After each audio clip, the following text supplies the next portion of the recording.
Hello guys, hello. This is for Capricorn. Capricorn, welcome dito sa aking channel, Kapalaran 888. Welcome guys. Alamin natin kung anong messages. Believe in the impossible. Ano ba ang mga messages? Guidance, energy, vibration, frequency na para sa inyo, Capricorn. Oh, ang dami na ito. Alright.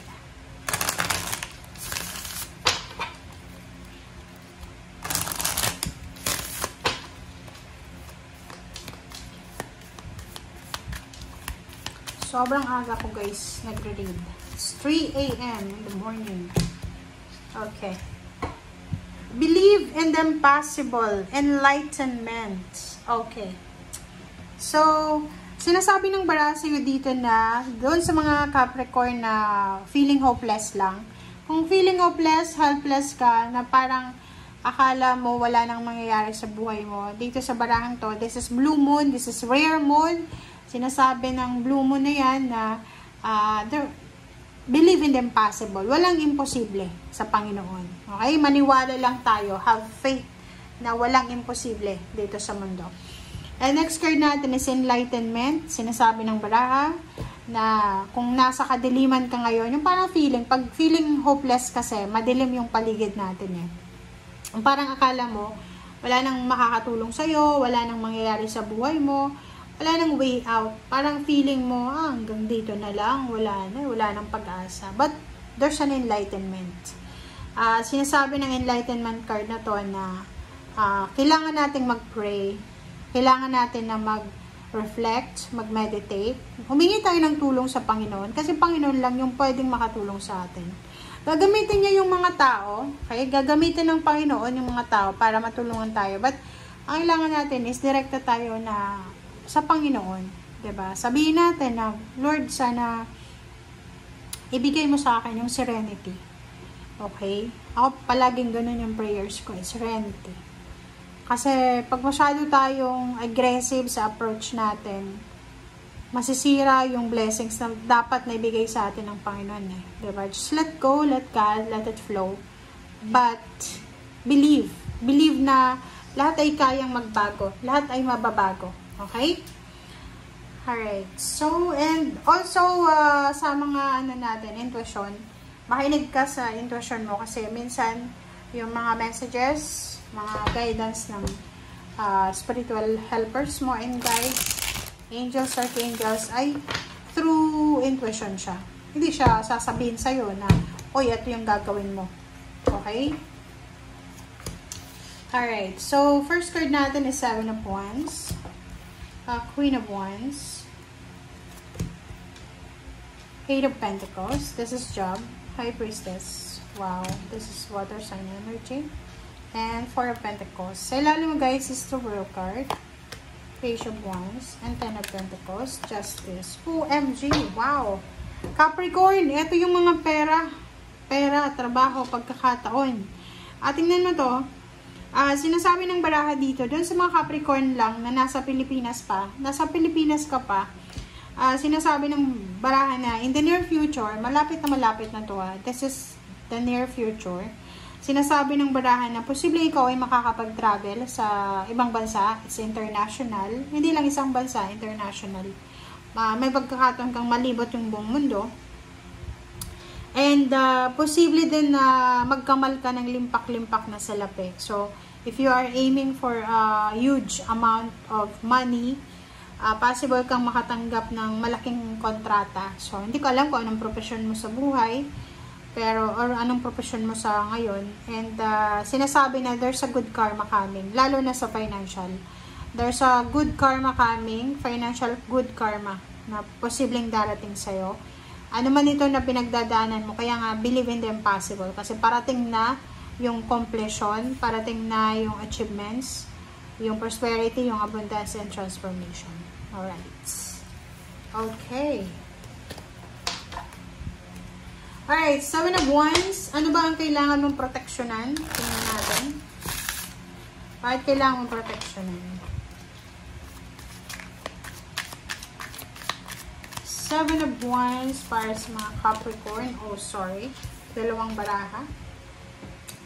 Alright. So, OMG. 10 of Swords. So, dito guys, sinasabi ng bara sa'yo na mag-iingat kayo. Okay?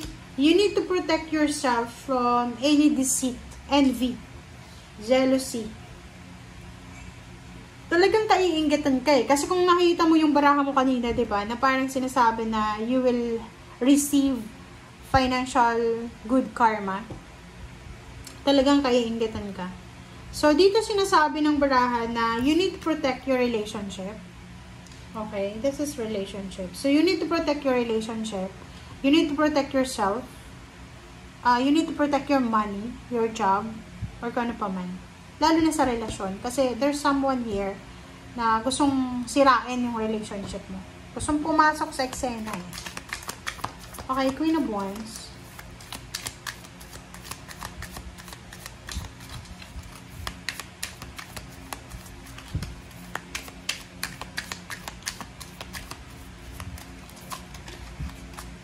Okay, the Tower.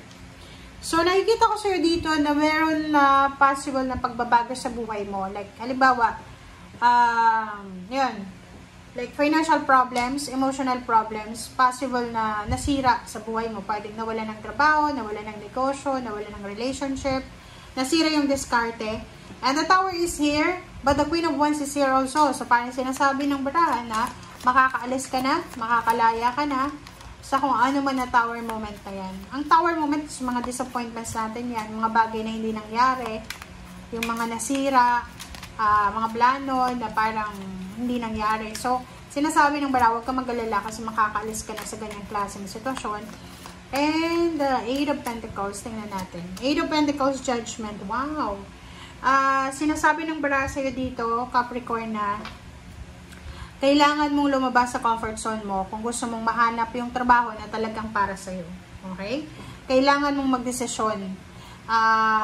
Kung bibigyan ka ng pagkakataon ng universe na makahanap ng isang trabaho talaga na pinapangarap mo sa buhay, make sure daw na ibigay mo yung 101% mo na efforts and energy para dyan.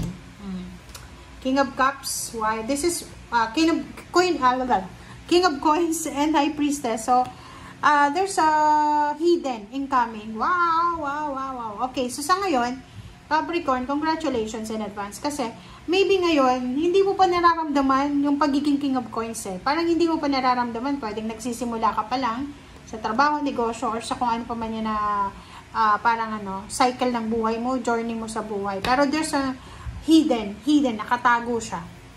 Diba? Diba, yung plano mo is maging supervisor. Plano mo is maging CEO ng isang negosyo. Possible siya. Sinasabi ng baraha na nakatagong financial success, nakatagong higher position, huge amount of money ang posibleng darating sa'yo. Warrior of Coins, sinasabi ng baraha, Four of Pentacles, na maging patient tayo sa kung ano man na mga plano natin sa buhay, especially sa pera. Maging maayos or hawakan natin ng maayos ang salapi, 'di ba?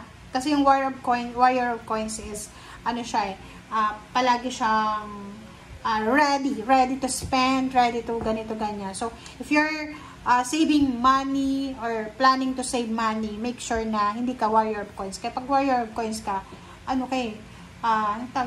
mahilig mag-shopping ng ganito-ganyan. Pero, maganda din to. Kasi, the more na marami kang urge para mag-shopping or marami kang urge na mag-enjoy sa buhay, mayroon ka din na parang urge sa sarili mong mag-save ng pera. Which is maganda yun, di ba? So, Seven of Wands, believe in magic, but sinasabi ng baraha, protectionan mo kung ano yung meron ka. Relationship with yourself, your peace and harmony.